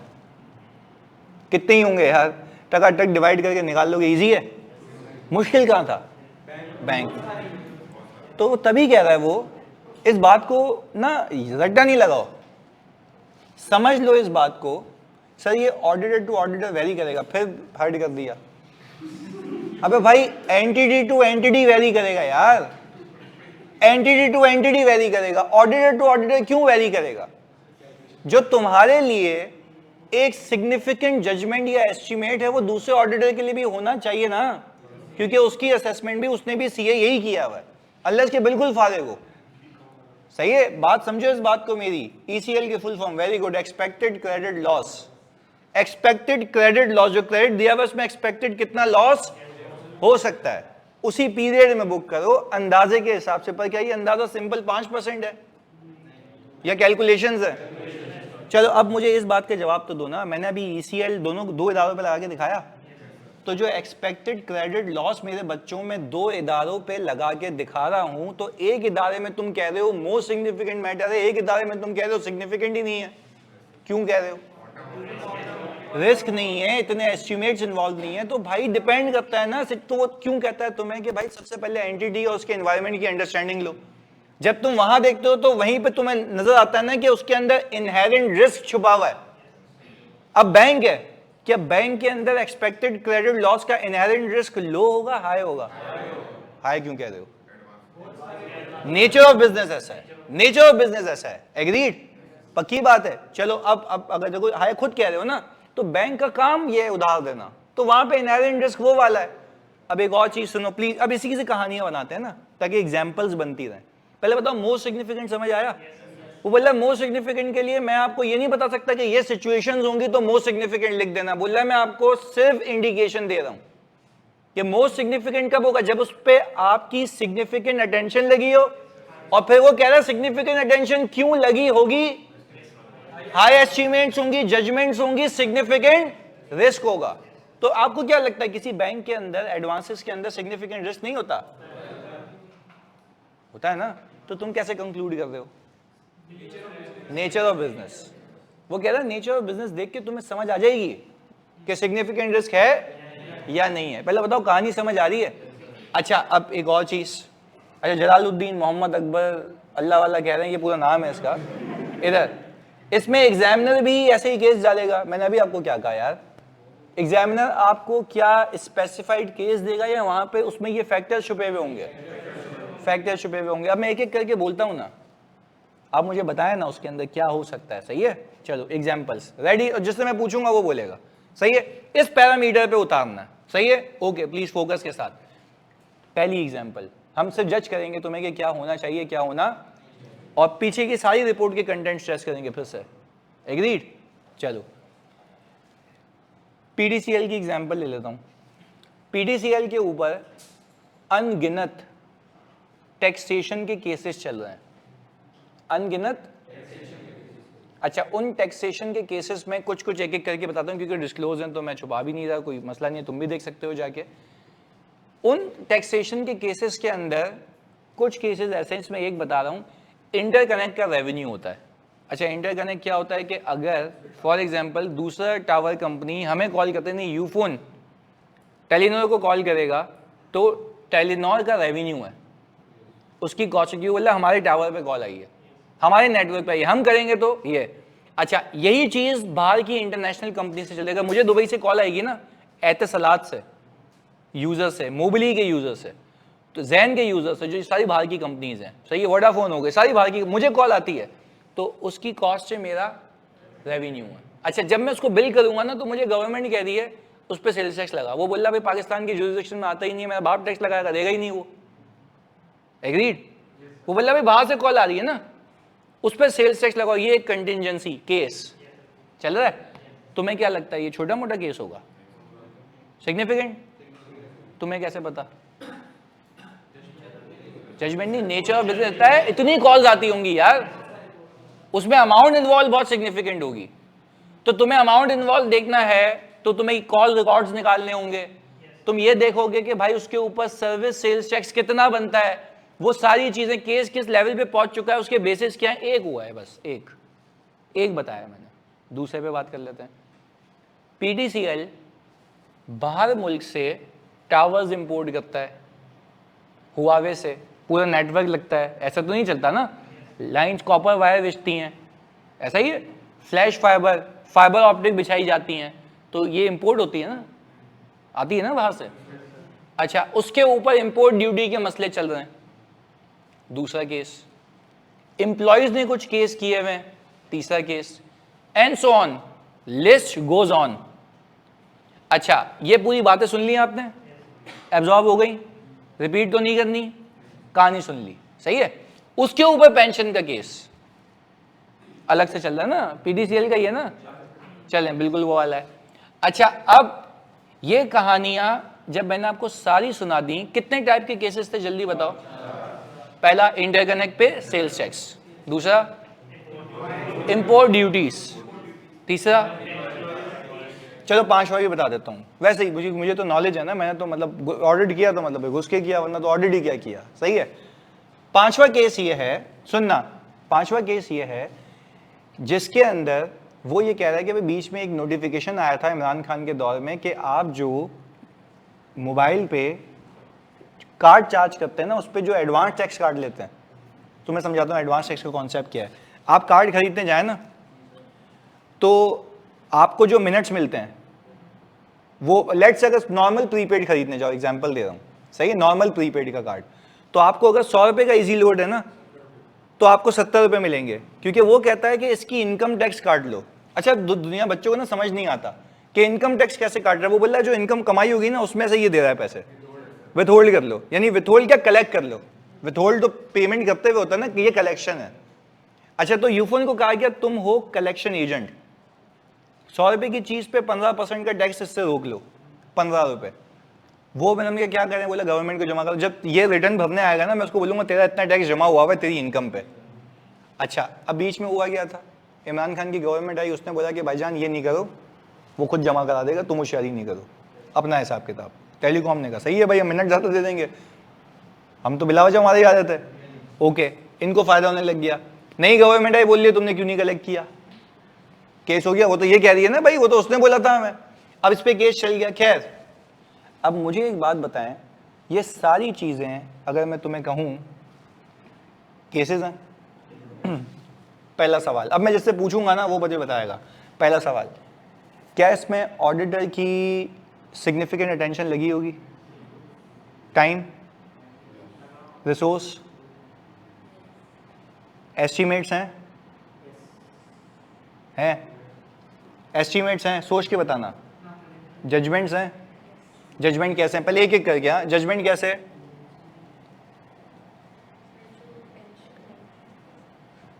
नहीं देखो इसमें जजमेंट्स ऐसे हैं और 1000 गुना जजमेंट्स हैं, क्योंकि you are not a legal expert. उसमें आपको बेसिस कंटेंशंस होते हैं कि यार मैं हारूंगा या जीतूंगा और कितने केसेस होंगे, ये तो मैंने कुछ बताया ना। तो ये जो मैटर है, मामला है ना, मामले को मैटर, मैटर को मामला। ये जो मैटर, ये मामला है, क्या आप लोगों को एम्फेसाइज कराना चाहिए या कैम देना चाहिए? पक्का? एम्फेसाइज क्यों नहीं करा रहे? Most significant. तो तुम कैसे कंक्लूड कर रहे हो? पीडीसीएल की रिपोर्ट खोल के देखना, हमने भी कैम दिया हुआ है। एग्रीड? समझ गए? डिपेंड करता है आपकी जजमेंट पे, पर वो जजमेंट जैसे अगर आप तमीज से सीख लेना तो आपको समझ आ जाता है कि ये है मोस्ट सिग्निफिकेंट है यार, पोटेंशियल इंपैक्ट देखो कितना है। एग्रीड? अब अदर वे अराउंड आ जाओ। एग्जाम्पल दे रहा हूं, एक प्राइवेट कंपनी है, चलो प्राइवेट नहीं, पब्लिक अनलिस्टेड कंपनी है, उसमें ये केसेस चल रहे हैं। हाँ जी, कैब नहीं आएगा तो अब कहां बताऊं? ईओएम। क्यों? फंडामेंटल है फाइनेंशियल स्टेटमेंट्स की अंडरस्टैंडिंग के लिए। बिल्कुल मोस्ट सिग्निफिकेंट नहीं है, नहीं मोस्ट सिग्निफिकेंट होगा भी तो कुछ नहीं कर सकते क्योंकि लिस्टेड कंपनी में। अच्छा, यानी हम ये कहना चाह रहे हैं सर, अगर लिस्टेड कंपनी हो तो मोस्ट सिग्निफिकेंट की जो प्रेफरेंस है वो कैम में चली जाएगी। एग्रीड? बिल्कुल जाएगी, हमने भी किया। मामला क्लियर है? तो मोस्ट सिग्निफिकेंट और सिग्निफिकेंट की जो बीच की लाइन है वो समझ आ रही है? High estimates, judgements. सिंपल अपने आपसे सवाल पूछो, क्या ऑडिटर की सिग्निफिकेंट अटेंशन वहां पे दरकार थी? क्या उसका टाइम वहां पे लगा? क्या उसमें रिस्क थे? क्या उसमें जजमेंट्स इन्वॉल्व थी? अगर जवाब आता है यस, तो आप बोलते हैं वो सिग्निफिकेंट नहीं है, मोस्ट सिग्निफिकेंट है, तो उसके ऊपर कैम आएगा। तो एम्फेसिस में वापस क्यों नहीं बता रहे?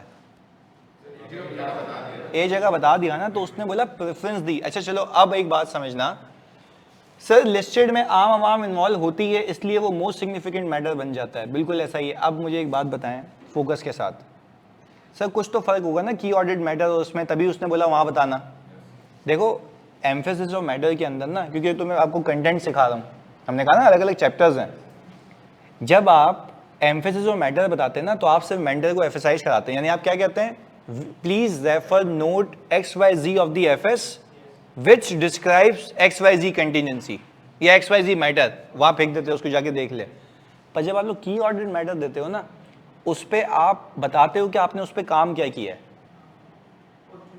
यानी उस पर आपने काम क्या किया है। तो कैम और एम्फेसिस और मैटर में क्या फर्क है? एम्फेसिस और मैटर में आप ये नहीं लिख के देते कि मैंने उस पर प्रोसीजर क्या परफॉर्म किए हैं, पर जबकि की ऑडिट मैटर में, क्योंकि आप शेयर होल्डर को बोल रहे हो मेरी नजर में ये की ऑडिट मैटर है जिस पे मेरी अटेंशन लगी थी, तो शेयर होल्डर बोलेगा वेरी गुड, एजीएम में बताओ क्या काम किया है। तो क्या वो काम हमें उसी पैराग्राफ में लिख के देना चाहिए? लिख के देना चाहिए। तो तभी प्रेफरेंस दी गई है किसको, की ऑडिट। पर बोला की ऑडिट मैटर में आने से पहले you need to know that matter is most significant. And अगर मोस्ट सिग्निफिकेंट है ऊपर नहीं बताना, नीचे इसलिए बताना क्योंकि उस पर तुम्हें यह बताना होगा कि तुमने प्रोसीजर कौन से परफॉर्म किए हैं। तो क्या एम्फेसाइज करवाते हुए प्रोसीजर नहीं किए होंगे, बताने नहीं है, उसको रेफर कर देंगे, नोट देख ले ऑडिट हमने किया हुआ है, होशियारी नहीं, पर की ऑडिट मैटर में बताने होंगे। ऐसा ही है। चलो पहले बताओ ये बेसिक फर्क समझ आता है मोस्ट सिग्निफिकेंट और सिग्निफिकेंट का, क्लियर है, पक्की बात है, कोई यहां तक सवाल क्लियर है। ईओएम में बस नोट लिख देंगे, नहीं ईओएम में नोट नहीं लिखेंगे, नोट का रेफरेंस देंगे, प्लीज रेफर कर लें ये वाला नोट जो इस बारे में बता रहा है बस, और वो बात क्या है डिटेल में वो कहां जाके देखेगा, नोट्स में। चलो अब 2-3 बातें तुम्हें क्लियर करने के लिए। की ऑडिट मैटर का जिससे पूछूंगा वो बताएगा, सही है। की ऑडिट मैटर का फाइनेंशियल्स में डिस्क्लोज होना लाजमी है, लाजमी है।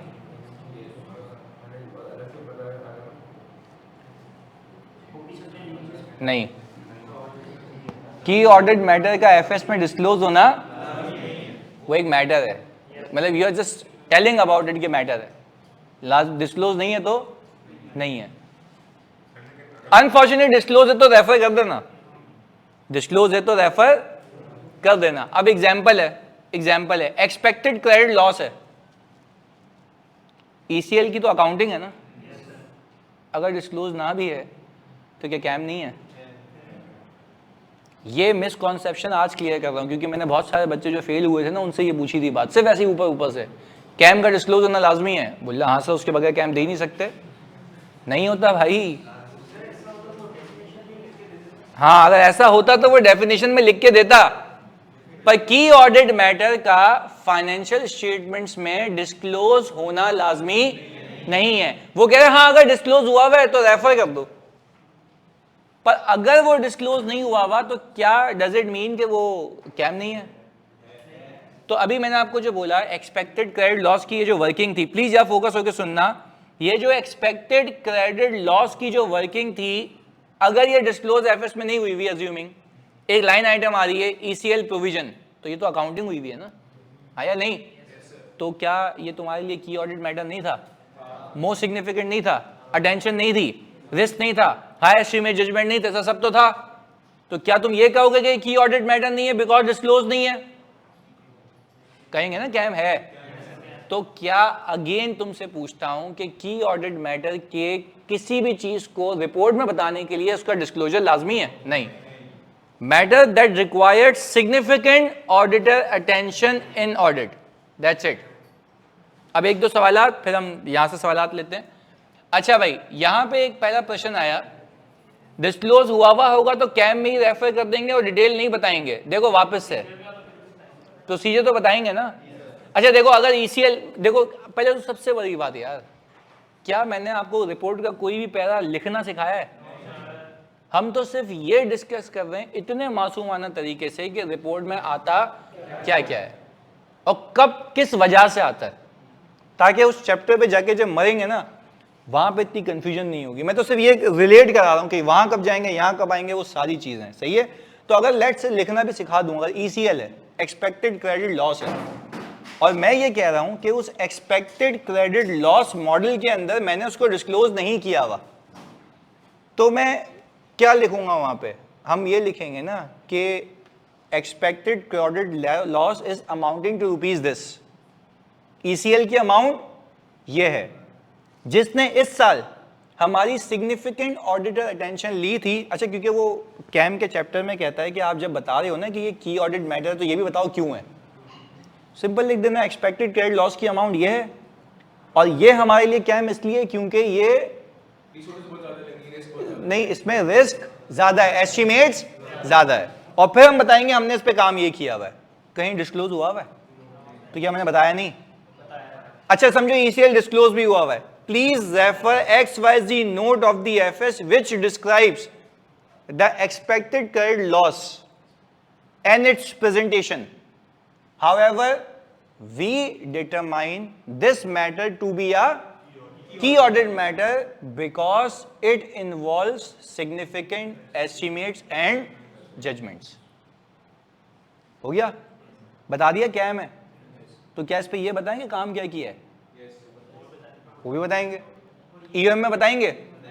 अच्छा, ईओएम में यही वाला मामला बता सकते हैं? वो तो मना कर रहा है, वो तो बोल रहा है अगर कोई मैटर क्या है तो वहां मरो, यहां नहीं आना, क्योंकि वो कह रहा है वहां पे डिटेल होती है, यहां पे डिटेल नहीं है। चलो ईसीएल है, तुम सोचो मैं एम्फेसाइज कर रहा हूं और वो डिस्क्लोज ही नहीं हुआ, वो तो वैसे ही नहीं कर सकते।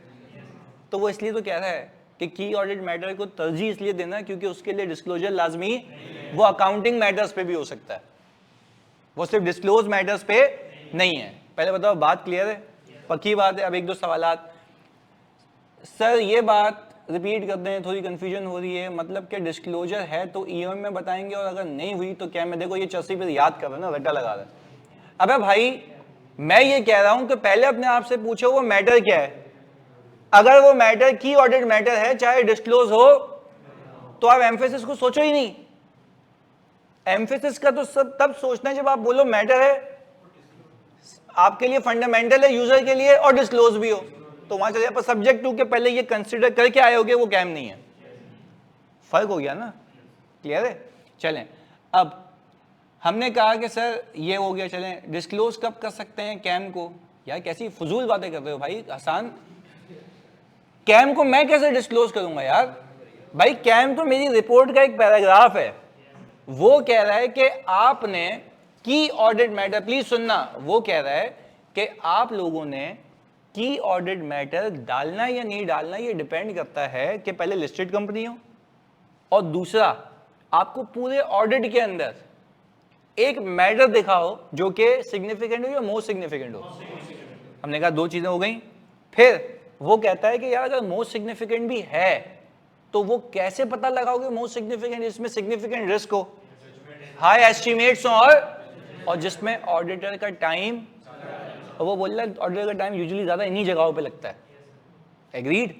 पक्की बात है। चलो अब मुझे एक बात बताओ, अगर एक लिटिगेशन है और एफएस में डिस्क्लोज हुई हुई है, एक ही लिटिगेशन है, सही है, एक ही लिटिगेशन है, हमने कहा कि भाई हमने रिसोर्स भेजी, काम हो गया, पर तुम समझते हो कि यूजर को पता होनी चाहिए लिस्टेड कंपनी है, एम्फेसिस, तो तुमने कैम में क्यों नहीं डाला मोस्ट सिग्निफिकेंट? तो क्या सिग्निफिकेंट नहीं थी? भाई आपका इतना अटेंशन नहीं लगाना that you consider it in giving a KAM, उस पर प्रोसीजर बताओ। नहीं, ये आपकी जजमेंट है भाई, आपने सिंपल बोला एक ही लिटिगेशन है पर वो सिग्निफिकेंट नेचर की है, मोस्ट सिग्निफिकेंट नहीं है, सिग्निफिकेंट है, पता होनी चाहिए शेयरहोल्डर को, बता दो। हाँ, अगर तुम्हें ये लगता है कि तुमने उस पर बहुत ज्यादा काम किया है तो वही उठ के कहां जाएगी। यानी एक मजे की बात बताऊं, सिंपल उसूल बना लेते हैं। यूजुअली जो कंपनीज होती है ना, वो चीजें कैम में ही डाल रही होती हैं ऑडिटर वाली, क्योंकि अगर मोस्ट सिग्निफिकेंट के पैरामीटर में आती है, जब मैंने काम ज्यादा किया होता तो मैं बोलता हूं भाई मैं कैम ही दे देता हूं। ये कौन जस्टिफाई करता फिरेगा कि मोस्ट सिग्निफिकेंट नहीं थी? क्लियर है? पर अगेन हमें तो फर्क पता होना चाहिए ना, मोस्ट सिग्निफिकेंट और सिग्निफिकेंट में। सिंपल आपको मैंने तरीका सिखाया जिसमें ऑडिटर की अटेंशन ज्यादा लगी हो, जिसमें हाई एस्टिमेट्स और जजमेंट्स और रिस्क ज्यादा हो, खत्म हो गई बात, ये हो जाएगा। चलो एक और चीज बताओ, एक एंटिटी है, सुनना, अनलिस्टेड में कैम भी ईओएम में भी आएगा, है अनलिस्टेड में कैम भी। अच्छा वो कह रहा है अनलिस्टेड में कैम अगर कोई हुआ भी तो वो एम्फेसाइज करवा सकते हैं, चर्सी नहीं, अगर वो डिस्क्लोज है। कैसी फजूल बातें कर रहे हो, कैसी फजूल बातें कर रहे हो? यही तो मैं नहीं चाहता कि फेलियर पे आओ यार। वो कह रहा है कि भाई अनलिस्टेड में कैम भी ईओएम में आएगा, भाई क्यों आएगा? अगर नहीं डिस्क्लोज हुआ हुआ तो नहीं आएगा। भाई आप क्यों नहीं समझ रहे, आप याद क्यों कर रहे हैं, रट्टा क्यों लगा रहे हैं? मैं आपको सोचना सिखा रहा हूँ, रट्टे पे जा रहे हैं, फिर बैठे होंगे यहाँ पे 6 महीने में। क्या रहा हूँ? नहीं, मैं वाकई में इस बात में बहुत सीरियस हूँ, मैं इस मामले में बहुत सीरियस हूँ। मैं इसलिए क्लास लगाई है आज, मैं सिर्फ तुमसे ये समझाना चाह रहा हूँ, report is not a easy thing. मैं ये धड़ल्ले से रिकॉर्डिंग पे कहता हूँ, उसको बहुत सिंप्लीफाई करके पढ़ाया जाता है, and that is not that much easy. आप इस बात को तस्लीम करें यार, आप समझें इस बात को। वो कह रहा है कि अगर मैंने रट्टा लगा लिया कि यार अगर जब ईओएम भी होगा अनलिस्टेड होगी और कैम भी होगा अनलिस्टेड होगी तो बता दूंगा, भाई नहीं यार, वो कंसिडरेशन कहां गई कि डिस्क्लोज हो यूजर के लिए, फंडामेंटल हो, ये सारी बातें बताओ ना यार। और उसकी वजह से ओपिनियन मॉडिफाई होना और वो कैम ना हो, तो वो तो चलो अनलिस्टेड है, तो ये सारे फैक्टर्स अपनी जगह रखें। सही है, ये बात समझिएगा। अच्छा, लास्ट टाइम में 15 नंबर की आई थी, बिल्कुल, तो चसी तुम्हें पता है ना, आई थी। ईओएम में लिखने के लिए डिस्क्लोजर कंपलसरी है ना, रेफरेंस देने के लिए। क्या हरीश सही कह रहे हैं कि ईओएम में एम्फेसिस ऑफ मैटर में डिस्क्लोजर देना लाजमी है? क्योंकि डेफिनेशन देख लेते हैं ना, मैटर इज, नहीं दूसरा वाला देखो, पर कैम की डेफिनेशन में क्या ऐसा कुछ लिखा हुआ है कि matter is required to be disclose in the FS? नहीं। हाँ डिस्क्लोज है तो आपकी हेल्प हो जाएगी, रेफर कर देना। क्लियर है? एक और एग्जांपल पूछ लेते हैं, फिर तुम मुझे बताओ कि तुम्हारे लिए कैम है या ईओएम है। हो सकता है मॉडिफिकेशन भी चली जाए। सही है, आ जाओ जी। तुमने कहा कि भाई तुम एक क्लाइंट का ऑडिट कर रहे हो, सही है, वहां पे जो है मेरे पास कोई 5100 की प्रॉपर्टीज हैं, 5100 प्रॉपर्टीज हैं, 5100 प्रॉपर्टीज हैं, 5100 प्रॉपर्टीज हैं। सही है, मुंह बना देता अजीब से इसलिए मैंने बोल दिया। 5100 properties are there in a single entity. Okay, सही है, सुनो, 5100 प्रॉपर्टीज हैं। उस 5100 प्रॉपर्टीज को कंपनी ने फेयर वैल्यू पे रखा हुआ है, फेयर वैल्यू पे रखा हुआ है।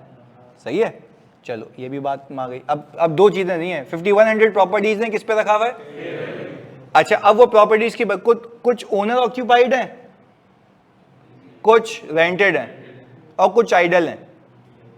इन्वेस्टमेंट प्रॉपर्टी भी हो गई, पीपी भी हो गई। अच्छा, अब ये सारी बाइफर्केशन है। अब आपको पता है कि जब इन्वेस्टमेंट प्रॉपर्टी है और पीपी के ऊपर आपका जो इंक्रीमेंटल डेप्रिसिएशन होता है, वो सारी कैलकुलेशन, वो सारी चीजें आ रही हैं। अच्छा, आपने 5100 प्रॉपर्टीज की वैल्यूएशन के लिए एक्सपर्ट हायर किया, उस एक्सपर्ट से एग्रीमेंट की है, आपने उसकी वैल्यूएशन की मेथोडोलॉजी देखी, ये सारी चीजें आपने की। सही है, आपने अपनी एक्सपर्ट से एक्सपर्ट रिसोर्स लगाई, टाइम लगाया। क्या ये मैटर एफएस में डिस्क्लोज हुआ होगा? होगा। पीपी का पूरा नोट होता है, आईपी का भी नोट होता है, सब होगा। अच्छा, आपसे सवाल, don't you think that this matter is fundamental for user understanding? Significant है भाई, है।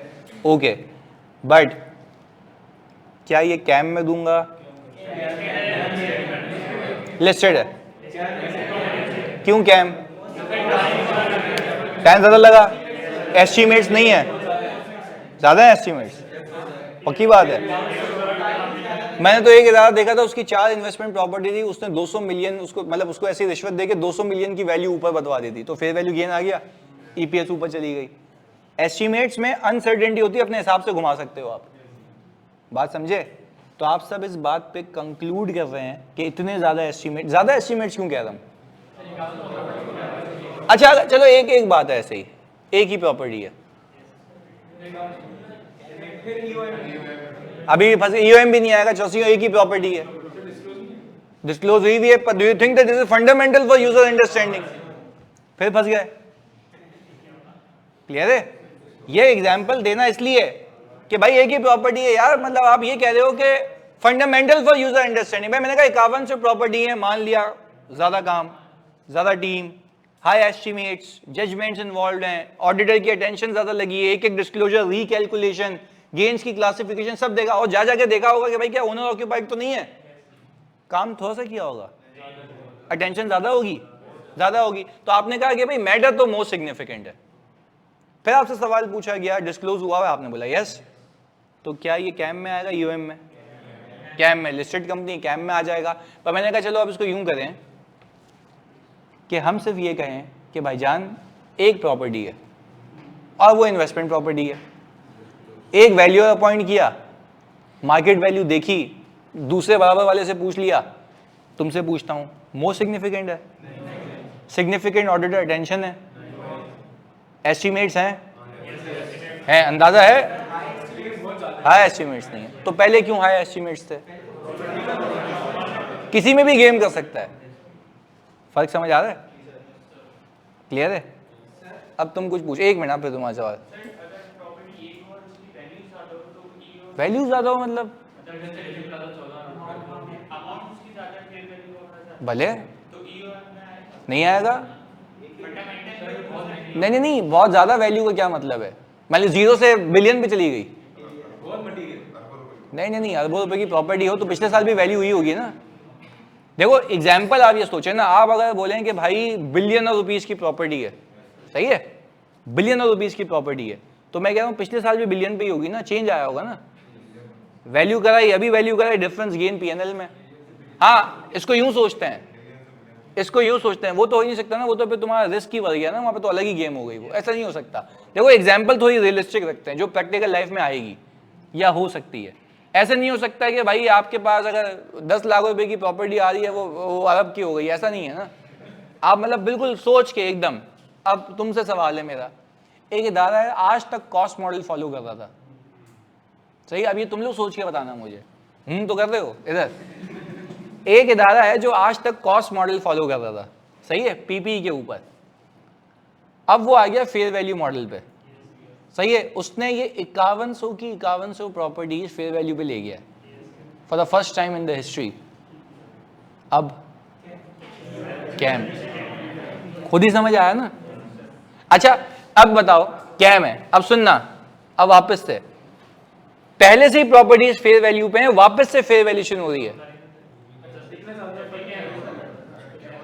कैम है, अभी भी कैम है, या फिर फंस गए, मैं खाली अल्फाज चेंज, अभी भी एस्टीमेट्स तो अभी भी आया ना, अभी भी उतना ही काम करोगे हर चीज को वेरीफाई करने के लिए, कैसी फजूल बात कर रहे हो।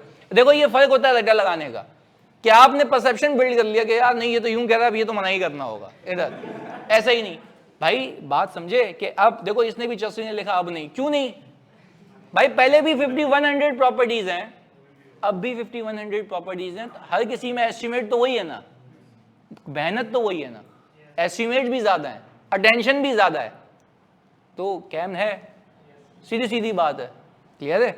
चलें अब वापस से, अब मैंने ये कहा कि यार अगर हम सिर्फ एम्फेसाइज करने की बात करें, एक इदारा है, सही है, उस इदारे ने सर सबकी एक साथ क्यों कर रहा है, अटेंशन नहीं ना, हाँ सबकी एक साथ कर रहा है इसलिए क्योंकि उसने पॉलिसी चेंज करना मना तो नहीं है, कॉस्ट से फेयर वैल्यू पे जा सकते हैं, मना है, रिलायबल वैल्यू है ना, जाओ करो।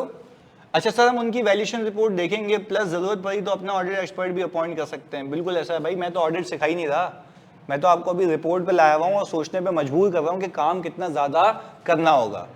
अच्छा एक और एग्जाम्पल सुन लेते हैं ना, एक इदारा है वो अपने पूरे एसेट्स में से, सिर्फ पूरे एसेट्स में से अपनी 2 बिल्डिंग्स को फेयर वैल्यू पे लेके चला गया, 2 बिल्डिंग्स को, सही है। अच्छा अब उस 2 बिल्डिंग्स की उसने वैल्यूएशन कराई एक्सपर्ट से, उसका रीवैल्यूएशन सरप्लस आया साल के शुरू में वैल्यूएशन करा ली उसने, फिर उसका इंक्रीमेंटल डेप्रिसिएशन आया। अच्छा उसकी वजह से फाइनेंशियल स्टेटमेंट्स के अंदर, और जब ये रीवैल्यूएशन की ना, क्या उसने पॉलिसी चेंज की होगी, तुमसे सवाल है, क्या उसने पॉलिसी चेंज की होगी तो क्या रेट्रोस्पेक्टिव इंपैक्ट गया होगा, आया नहीं भाई, पीपी को मैं फेयर वैल्यू पे, अबे चलसियों वैल्यू ही नहीं पता होगी उसको पीछे की, नजूमी है वो, उसको पता होगा पीछे क्या वैल्यू चल रही थी, पीपी की एक्सेप्शन है आई सेड में, फिर फंस गए, सही है ना। ये दलील करता है एग्जामिनर ऐसे पेपर में, ऐसा घुमाएगा, तुम्हारी सोच है कि वो बोलेगा भाई ये क्या, भाई देखो IS 8 के अंदर अगर आप पीपी को कॉस्ट से फेयर वैल्यू पे लेके जाते हो ना, अच्छा इन्वेस्टमेंट प्रॉपर्टी को लेके जाते हो, वो जाता है रेट्रोस्पेक्टिव, क्योंकि उसमें डिस्क्लोज हो रही होती है हर साल, पीपी का तो पता ही नहीं होता हमें, सही है। खैर अगेन हमने कहा 2 बिल्डिंग्स हैं, 2 की 2 बिल्डिंग उसने किस पे ले गया, वो फेयर वैल्यू पे, उसने वैल्यूएशन करवाई, उसने फिर इंक्रीमेंटल डेप्रिसिएशन निकाला। अच्छा जब उसने वैल्यूएशन कराई और इंक्रीमेंटल डेप्रिसिएशन निकाला, हमने भी उसको वेरीफाई किया, 2 बिल्डिंग्स हैं, सिंपल, और रिटेन अर्निंग में ट्रांसफर हो गया, इंक्रीमेंटल डेप्रिसिएशन सरप्लस आ गया और कहानी खत्म, ये नोट डिस्क्लोज हो गया, नोट डिस्क्लोज हो गया, और पीपी की वैल्यू ड्रास्टिकली इंक्रीज हो गई, क्योंकि हिस्टोरिकल कॉस्ट मॉडल पे बिल्डिंग रखो, जब खरीदी थी बाबा आजम के ज़माने में और आज ज़मीन आसमान का फ़र्क है, हाँ या नहीं, चलें ओके, डिस्क्लोज भी होगा ना ये तो, कि रीवैल्यूएशन पे गया है पीपी, उसमें सरप्लस इतना आया, पूरी मूवमेंट आएगी। अच्छा ओके, अब do you think that this matter is fundamental for users understanding? क्यों? तो अंडरस्टैंडिंग के लिए लाजमी है। तो if you consider this to be a matter that is fundamental for user understanding, तो दे दो यूएम में यार। कैम क्यों नहीं दे रहे? नहीं, आप सिग्निफिकेंट ऑडिट अटेंशन है, हाई एस्टिमेट्स हैं, एस्टिमेट्स नहीं है, हाई एस्टिमेट्स नहीं है। अच्छा, पूरी टीम लगा दी, 2 बंदे भी, 1 बंदा भी कर सकता है यार। क्लियर है? अब मुझे एक बात बताओ, क्या सोचने की तमीज तहजीब आ रही है? जैसा हिसाब किताब होगा वैसे आपने पेपर में उसका जवाब देना है। ये सही कैसे होता है सर? एक्यूरेट कैसे होगा? जैसे मैं बातें कर रहा हूं वैसे जितने सिनेरियो सॉल्व करोगे सही हो जाएगा। Objective is to solve the scenario, objective is to solve the maximum you will solve, it will get perfect. Clear है जी?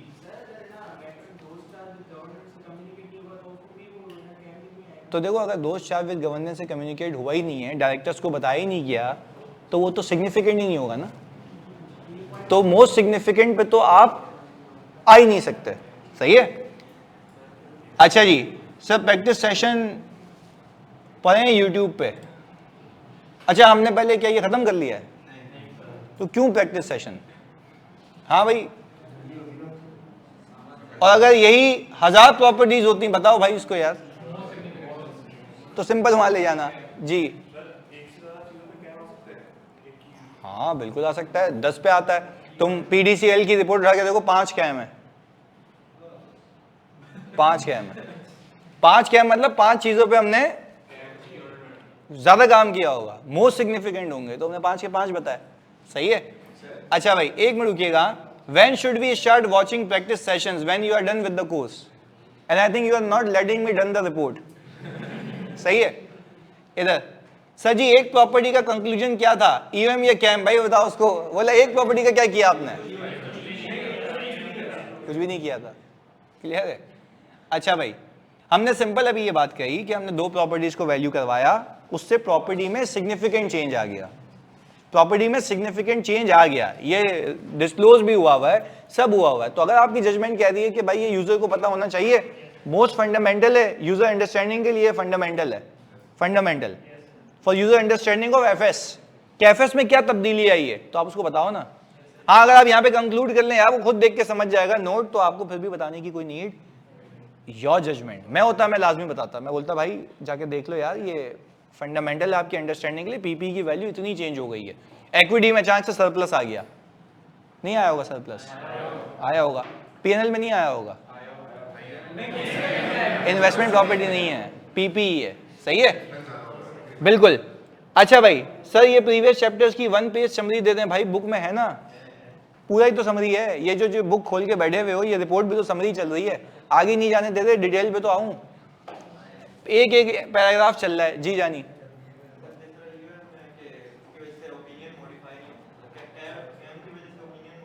बिल्कुल ऐसी बात है, अगर एक वजह, एक चीज से ओपिनियन मॉडिफाई हो रहा है, तो क्या वो कैम में बताओगे? नहीं, आपको वो क्या कह रहा है, क्लाइंट कह रहा है यार ओपिनियन मॉडिफाई नहीं कर, बता दे ये मेरे लिए इतना अहम था, इसने किया नहीं है, ये भी सब्स्टिट्यूट नहीं है। हाँ अलबत्ता आप ये यहां पे लिखते हैं कि in addition to the matters described in, ऊपर जो मैंने बता दी है उसके अलावा ही है, उसके अलावा होता है क्या, क्योंकि ऊपर जो हो गया वो तो। अच्छा, मटीरियल अनसर्टेनिटी यहां बता सकते हो? क्यों?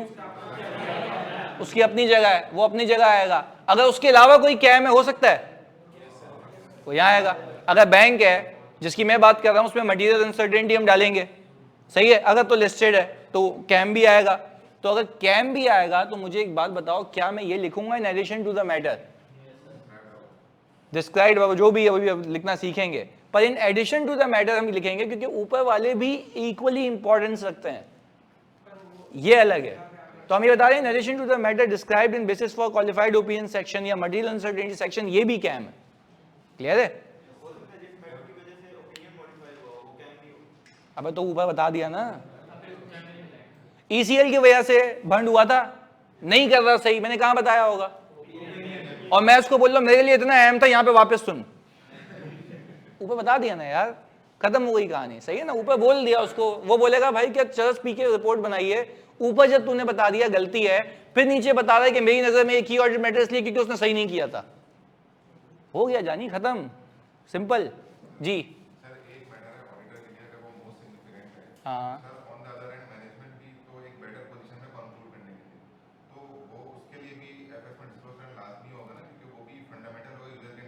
नहीं ना, तो अगर IFRS की रिक्वायरमेंट नहीं है तो वो बेवकूफ़ तो नहीं है कि वो डिस्क्लोज करेगी।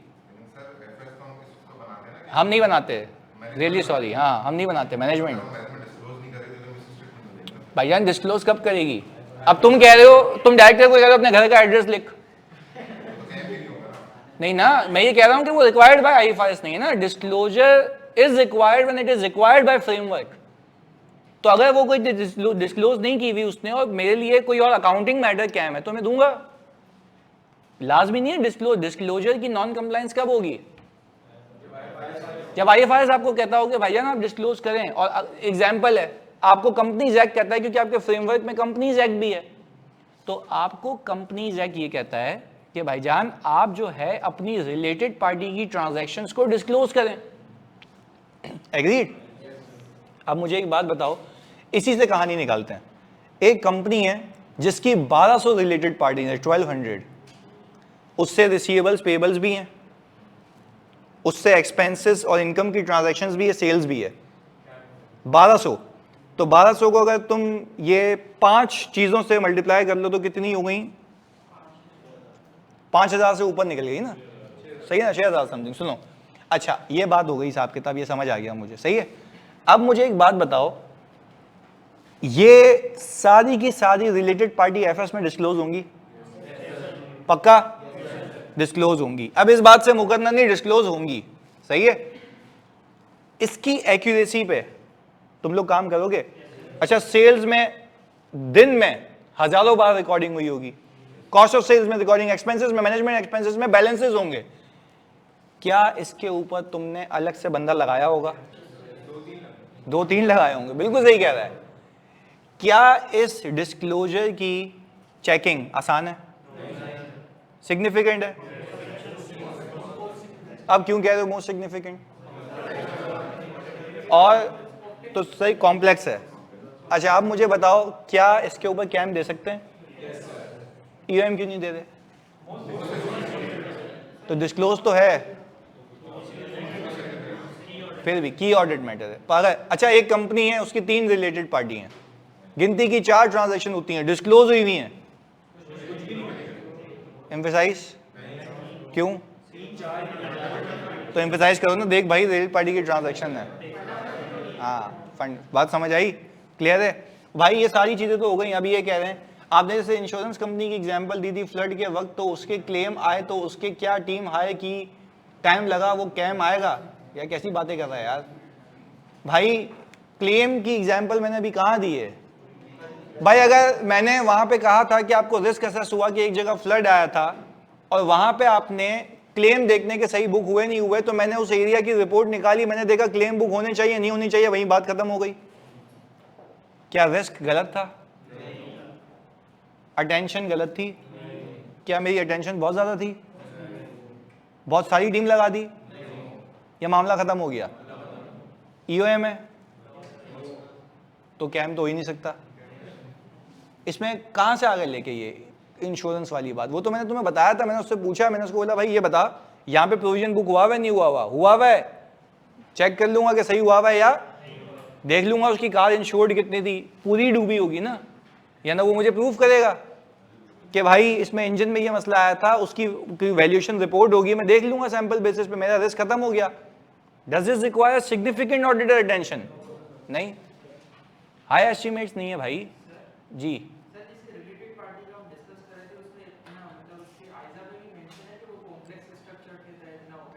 तो अगर 3 रिलेटेड पार्टियां कितने कॉम्प्लेक्स कर लेगी?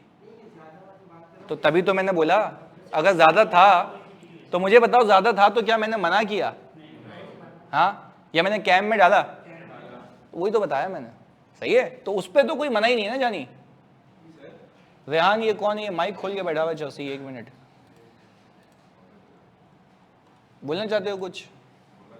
इधर यहाँ बोलो प्लीज, इधर।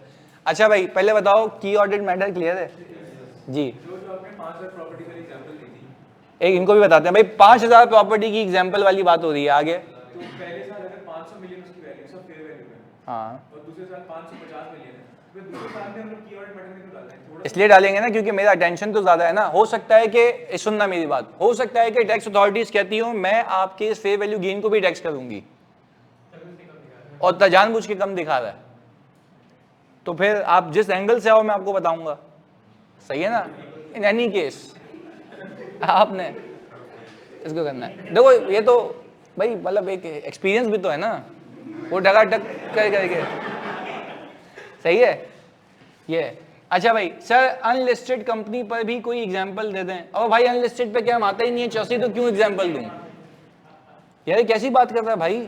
अनलिस्टेड कंपनी, अबे भाई तुम्हें तुम्हारी आसानी के लिए लिस्टेड कंपनी भी सारी एग्जांपल चिपका दी ताकि बाइफरकेट करना आसान हो। अनलिस्टेड पे तो क्या हम आता ही नहीं है, तो जब अनलिस्टेड पे क्या हम आता ही नहीं है तो क्या हमें टेंशन लेनी चाहिए? हाँ, उसमें सिर्फ ये टेंशन होनी चाहिए कि ईओएम है and even if it is adequately disclose in the FS, और वो यूजर की अंडरस्टैंडिंग के लिए फंडामेंटल होना चाहिए, सही है? चलिए जी, पहले ये बता दो, अल्लाह को हाजिर नाजिर जान के तुम्हें तुम्हारी माँ की कसम है, क्या की ऑडिट मैटर और ईओएम में फर्क समझ आ गया? अलॉन्ग विद द एग्जांपल्स, ये बेसिक लाइन क्लियर होनी चाहिए। जल्दी से ऑनलाइन वालों प्लीज कंफर्म। ओके जी, गुड। तो एक और कंटेंट कर लें या काफी है? काफी है, चलें जी, ओके। आज हो जाएंगे वलीद, सही है? चलें, ओके जी, थैंक यू, अल्लाह हाफिज़।